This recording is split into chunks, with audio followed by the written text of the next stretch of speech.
For one thing, we're at the point in this contest, in this GOP contest, and even the Democratic one, where we have a pretty good idea of which groups from state to state vote for which candidate. And if you plug in the numbers of the percentages from each of those demographic groups, you can come reasonably close to the percentage that each candidate is expected to get. And Trump got exactly what he was expected to get, and we'll do the same thing for forthcoming primaries. Okay, so meanwhile, let's go over on the Democratic side. Bernie Sanders beat Hillary Clinton by close to 13% as well.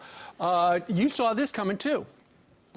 Yes, well, Wisconsin was going to be, I think, inevitably a good state for Bernie Sanders.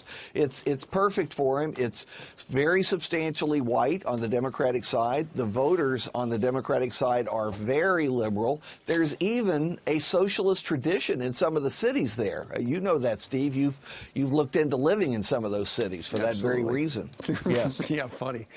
This is as Hillary Clinton wakes up, this is a bad spell for her.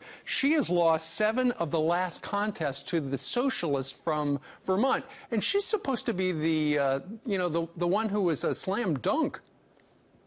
I assume that somebody in her campaign is analyzing why it is that with all her advantages, she cannot shake a 74-year-old socialist. This is bad news. Now, in addition to that, and I think this is the really important point, it's not that he's going to get the nomination. Steve, right. He's not. No. She is. But here's the question. The more delegates that he gets, the more primaries that he wins, the more demands this large group of Sanders delegates is going to make before and at the convention. Demands for platform planks. I've already heard some of the Sanders delegates are going to insist that Sanders be the vice presidential candidate. How's she going to deal with this? Is she going to leave Philadelphia limping or with somehow a united party? And it's a big problem. Absolutely, that's a problem, because she would never make him the vice president, not in a million years. Meanwhile, Larry, let's look ahead to New York. This is where Bernie Sanders was born here. Hillary Clinton is a former senator from here, although she's really from another state, Arkansas and also Illinois. But this is where Donald Trump was born, and this is where he got famous and made all his money.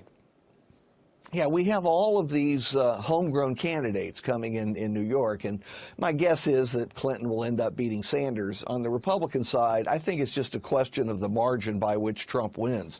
Our early projections are that he will get over 50% of the vote and be able to get all those delegates. But Cruz has got new momentum coming out of Wisconsin.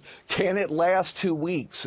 This has been a ping-pong battle all along, and it probably will continue to be. Plus, in our age, 2 weeks is an eternity. Sure. This crazy race, there are bound to be other things that happen in between this primary that happened last night and New York's in 2 weeks. Right. And Larry, real quickly, it does look as if Donald Trump may fall short of that 1, 2, 3, 7 number of delegates, which means it's going to be let's make a deal in the weeks before the convention. And you just said what a lot of analysts forgot to say last night and this morning.